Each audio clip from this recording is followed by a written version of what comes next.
Hello YouTube, it's Lion here with Hobbies of a Man once again, and today we are doing another Kaiju number 8 chapter review. Today we are going to be reviewing chapter 21.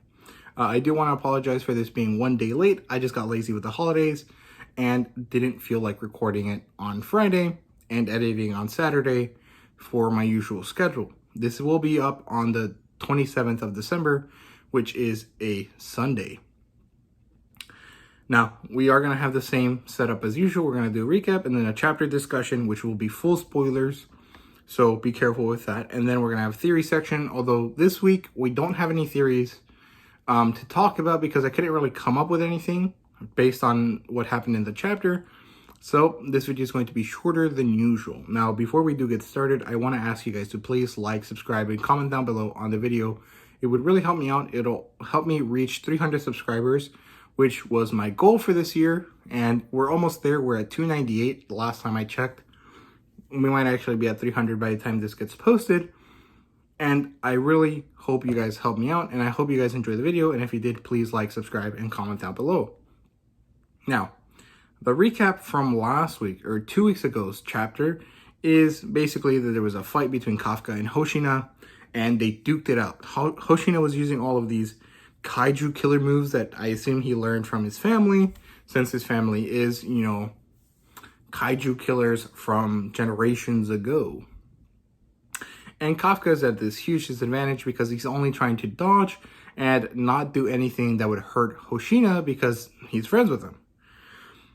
And eventually he does manage to escape after breaking Hoshina's blade. So that's the recap for that. If you want to watch the full video review from last time, do check it out up in the card. It's right there. You guys can just click on the card, go to that, and then at the end of the video, there should be the playlist for Kaiju number 8 reviews, so you can come back to this one afterwards. Now, chapter 21 has 19 pages, although I would say 18 because the first page is always blank. And it's like the one where if you swipe right instead of left, it tells you, hey, this is the wrong page. Go back to the other one. So it's about 18 pages. And it starts with Kikoru. She's kind of like sitting on top of a carcass, I think. And she's, kind of pensive as you hear on the radio that people are trying to get Kafka's severed hand to try to analyze it and see who it is. But I assume that it disappears because when Kafka transforms back, that just disintegrates, I assume. It doesn't have anything to go back into, so it just disappears. And Kikoru is trying to figure out her feelings about Kafka and how she feels about him and if she can trust him. More than anything, it's about if she can trust him or not, because he is a kaiju and she knows this, and so she's kind of concerned, right? But eventually Kafka shows up. He's like, hey, I'm really, beat up or whatever. And Kikoru is rather happy. She has a very nice, large smile. Her eyes are really big and bright, and you can tell that she's happy. And Kafka says, sorry for making you worry. Kikoru does that whole kind of tsundere reaction where she's like, oh, don't worry. And, she gets all flustered and stuff, which is quite funny. I quite like it. I think it's really cute. Although, I don't know. It always feels like she's interacting with him in a way that's supposed to play up a love interest or some sort of relationship happening there. And I'm not really sure I like it. I mean, she's a very cute character and she's a very interesting one, but I don't know if it's cool because she is 16 and he's 32. Although I think her flustering might not necessarily be a romantic thing. It might just be parental or older brother type of feel, but I'm not really sure. And I can't really pinpoint what it is just from the expressions that she has. I assume that eventually, another 20 chapters in, we're going to have some sort of character tension between them based around that relationship that they're kind of having between each other. But I'm excited to see where it goes. And yeah, eventually Kafka falls to the ground. He apologizes to Kikoru for letting the kaiju that hurt her get away, which again plays up that kind of relationship that they have. Although this one is a lot more brotherly or maybe parental. And so I get confused once again. But yeah, Kikuru gets flustered again and she's like, oh, I can do it myself. And she has like a cute little pout thing. I don't know what the expression would be called. I think pout works, but I'm not sure if that's the correct word for it. And yeah, eventually Kafka tries to get up and go to Reno and Iharu. He's like really beat up, but he tries to get up and he starts to walk. Kikuru stops him. She's like, man, what are you doing, bro? Like, you're beat up to hell. You can't even walk properly. And he's like, no, Reno and Iharu are hurt. I need to get to them. And then she shoots him down. She's like, what are you going to do about it? You can't do anything to help them, which, you know, stops Kafka in his tracks.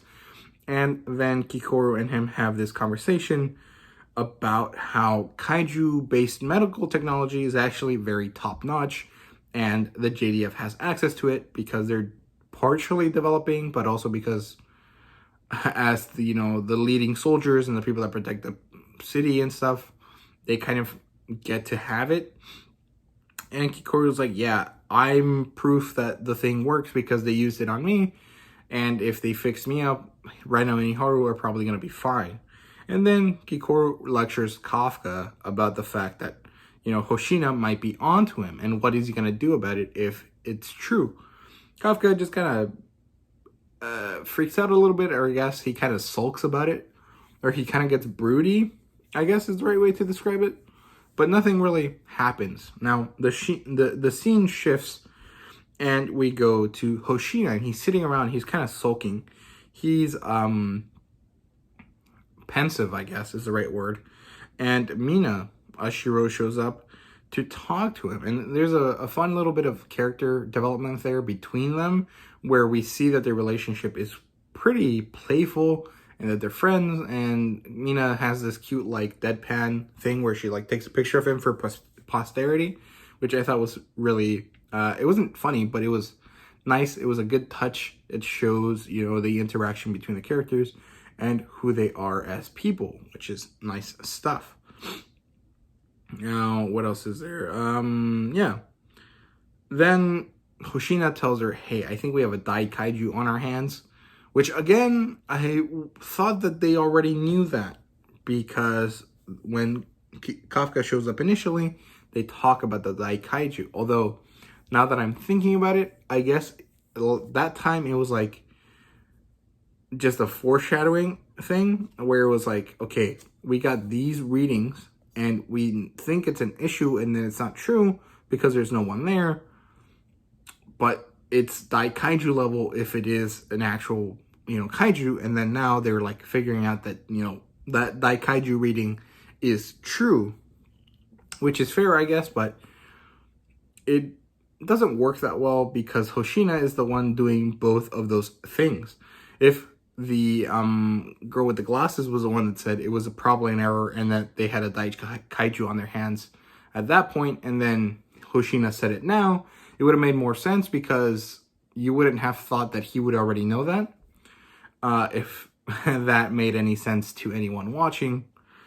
But basically, I just think it's confusing to have the same character both express the foreshadowing and then figure out the issue, you know, within 15 chapters of each of both scenes. And I would have liked it if a different character set up the foreshadowing and Hoshina was the one that figured out the connection. And yeah, so basically, Hoshina ends up being curious about why the kaiju didn't kill him. He said it basically felt like he was fighting a human, which, you know, dun dun dun, he knows, but not really. And then Mina takes control of the situation, and she's like, doesn't matter, he's still a kaiju, you know, kaijus must be neutralized, which is pretty badass, honestly.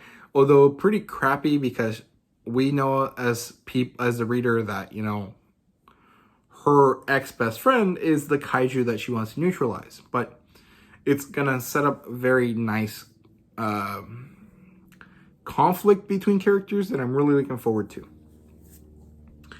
Then the girl with the glasses yells into Hoshina's ear with a microphone and a earpiece to get his attention.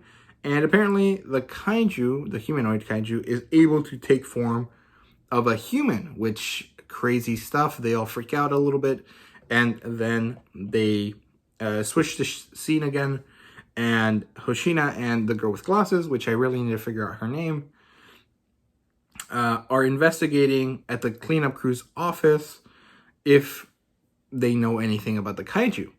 Basically, they're just kind of acting like, oh yeah, this guy got lost and we want to know more about him because there's a classified investigation that we're a part of, which is kind of sketchy. And the girl with glasses mentions that she's like, hey, I'm unsure about our methods. Are you sure that this is the right way to do it? Hoshina basically shoots her down. He's like, yeah, this is to minimize panic. This is the right way to do it. If we do it any other way, we're going to cause people a lot of problems, which is true. But they should have at least let the crew members know. Although I guess it would have really freaked them out. So I'm not really sure. And Hoshina realizes that stuff doesn't really add up. And then we switch scenes again, and we're with the humanoid kaiju who finds a person and decides to take them over, which is crazy good stuff. I really like that. It's nice to know that he doesn't have a human form in the sense that, like, he was a human, he turned into a monster. It's more like he infected a human on the inside, so he's basically a parasite, which fits really nicely with his fungus theme, because he is kind of like a mushroom bad guy, I guess, which is really awesome. So yeah, the chapter was really great. Really enjoyed it. I do own the Viz app now, so I probably will go back and read from the beginning to the end and see how that changes my perspective of the story, if it changes it at all. But I'll probably leave that for another video where, during the weeks that we don't have chapters.